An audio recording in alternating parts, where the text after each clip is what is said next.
Hey guys, welcome to day 19 of Integral a Day. So today we are solving an integral. I believe we'll actually work on Desmos hopefully. And I think this might be the last trigonometric integral we cover purely dedicated to the topic. Unless I find something interesting in the interim.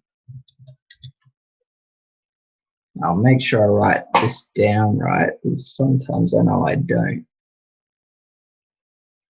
All right, so that there is written down and what we'll be solving.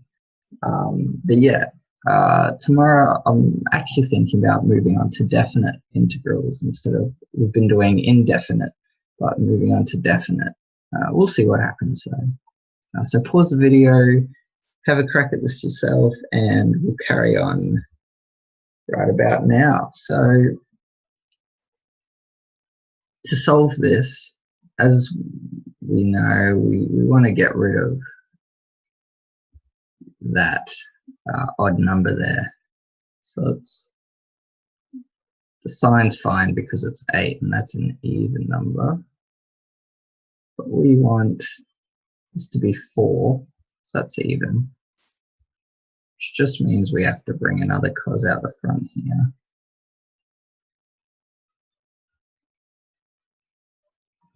Okay, and it should be happy with that now.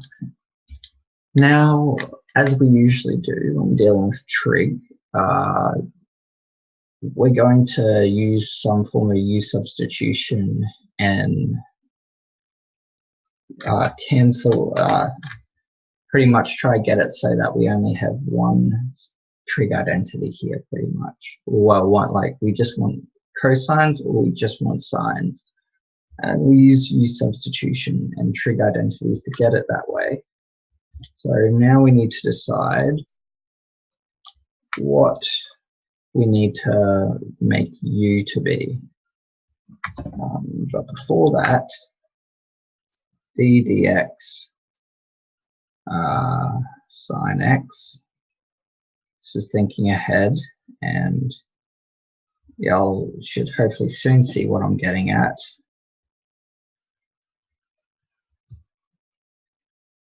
Or already see it. We need to pick which of these to make our u to be. That would be negative sine x. As when we do use substitution, we end up deriving it. So if we pick sine here, we will actually get straight up cos, which will be quite nice. But if we pick cos to be our u, well, that isn't going to. Possibly want to get rid of this cosine here, actually, this extra cosine. And using our trig identity, so I see how we're going to do this now quite clearly. So our trig identity, which we've seen before, sine x plus cos squared x is equal to 1. And using this now, if we let u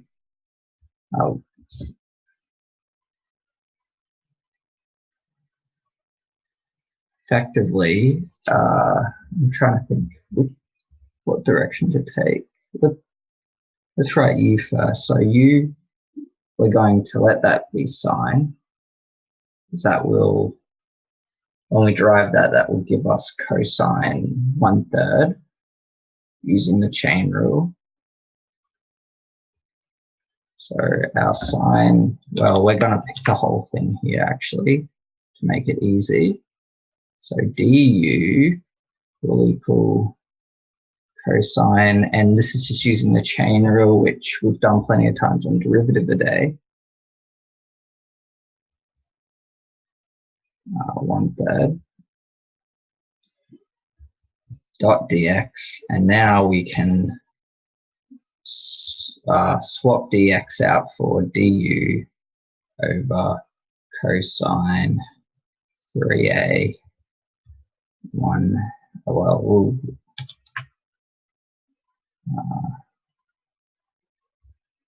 just put the 3 down here for now. Okay, so we're trying to make all of this just be sines, and in order to do that, we need to swap this cosine out. But as you can see, we don't have cosine of x.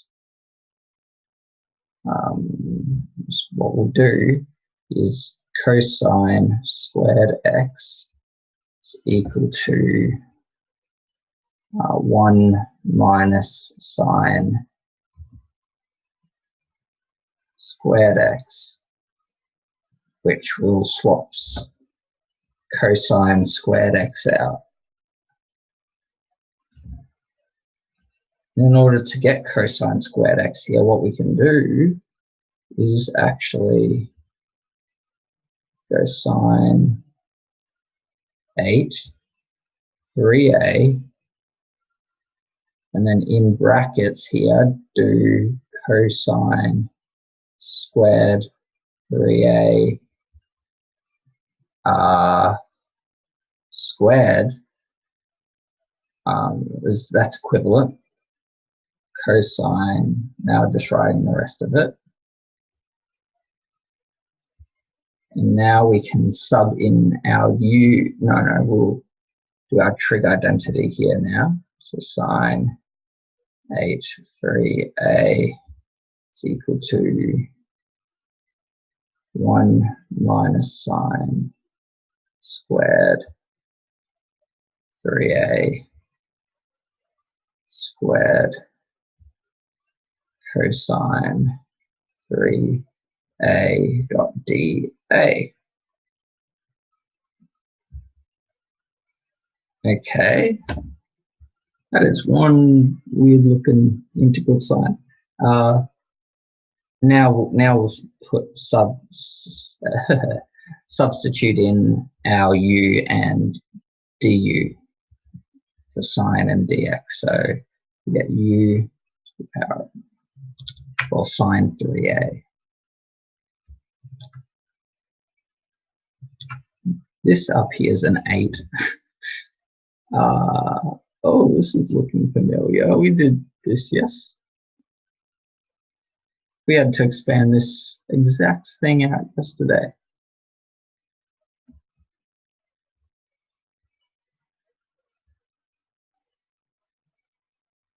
That's cool to know that most of these questions will always just about be the same. We'll always sort of simplify down to this. Or at least should. Maybe just for the simpler ones. Surely there's much more complicated trigonometric. I'm sure there is, yeah. And now, see, oh, we can't forget the 1/3 out the front.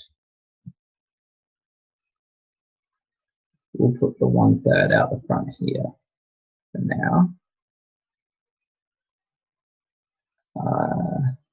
And here's multiplied by everything.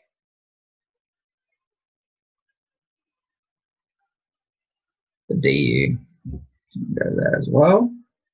And this is my favorite part. So it cleans it up. Now we're just left with, we'll bring the 1/3 out the front. Oh no, the tone color. See, that's a completely different color. U8.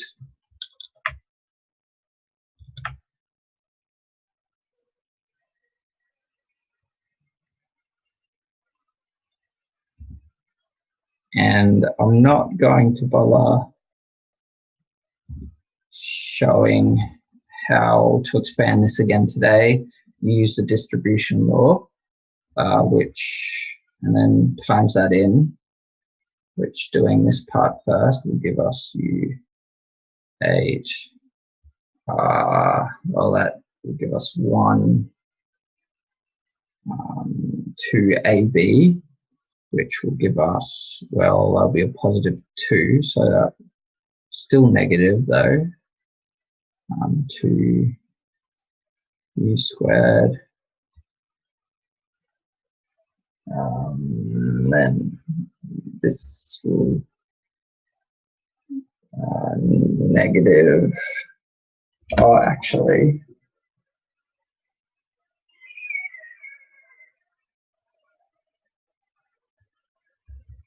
then give us a positive u4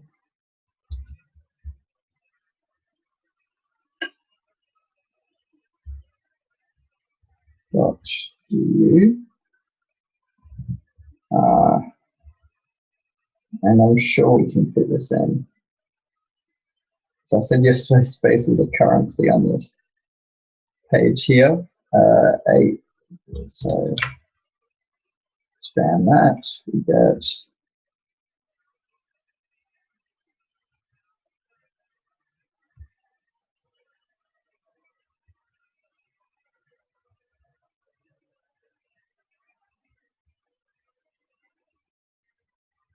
this can equal. Oh no, got a 1/3 in here. Can't forget.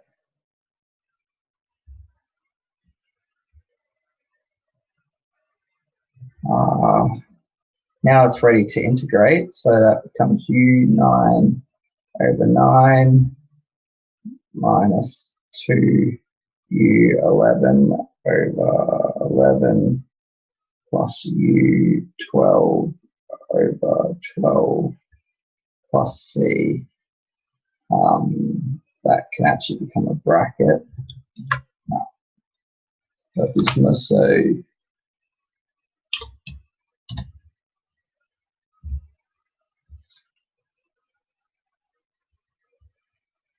which this is almost our answer now. 1/3. We better write it. We need to resubstitute. So what we do, sine 3a back in for u. So let's bring the constants out of front again. 1 over 9 sine 9 3a minus 2 over 11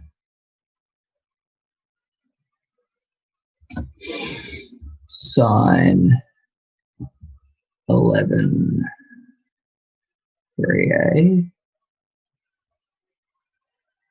plus 1 over 12 sine 12 3a big bracket plus c. And now we could times 1/3 out all the way, which, in my opinion, that would actually look a bit better. So just either of these answers would be right. So we can times 1/3 out again, which will give us 1 over 27. Let me know in the comments if you got a completely different answer to either of these, or which one you got, or well, think is actually better. Plus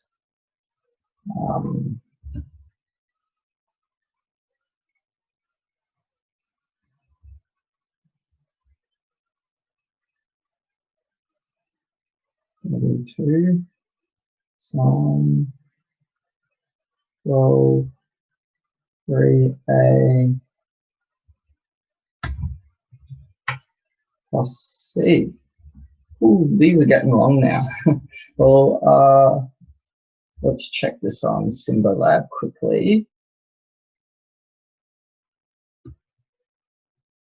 just to be sure that we are right. I don't know whether we're going to have time to check on Desmos. Oh, we'll type it in quick.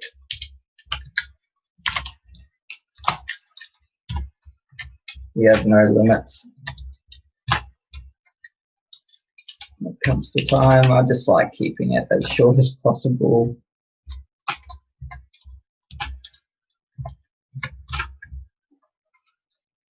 You guys are going to see like, oh, this video is 25 minutes long and probably not going to want to watch it. So that's why I try to keep it as concise.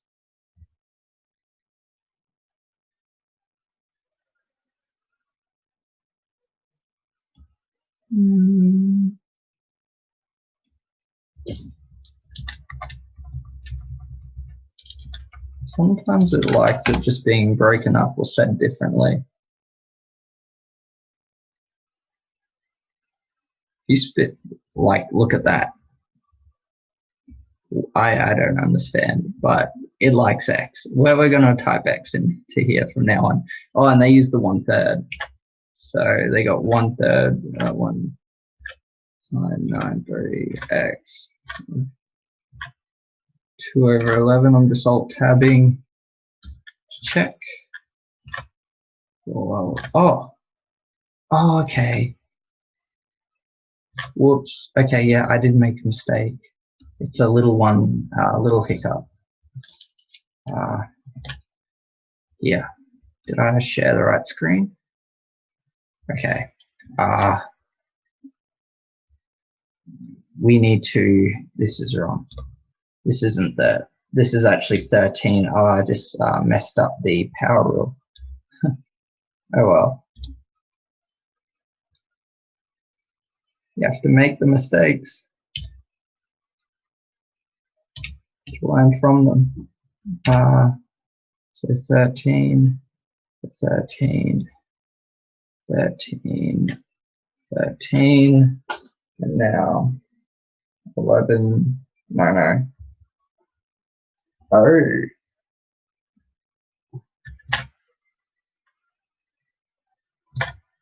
Fact. Yeah, no, 3 times by 13. Of course, we give us that 9.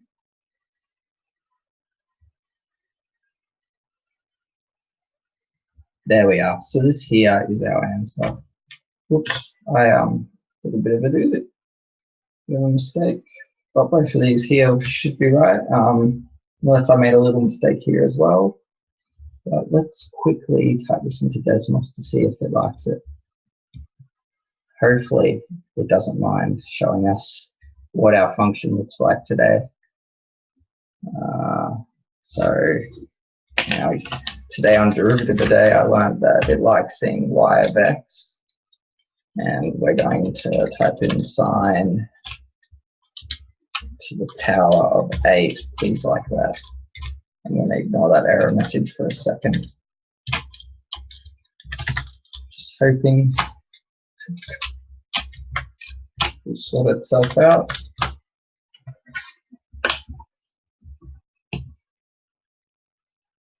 Oh no, okay, we can't go above squared. Oh well.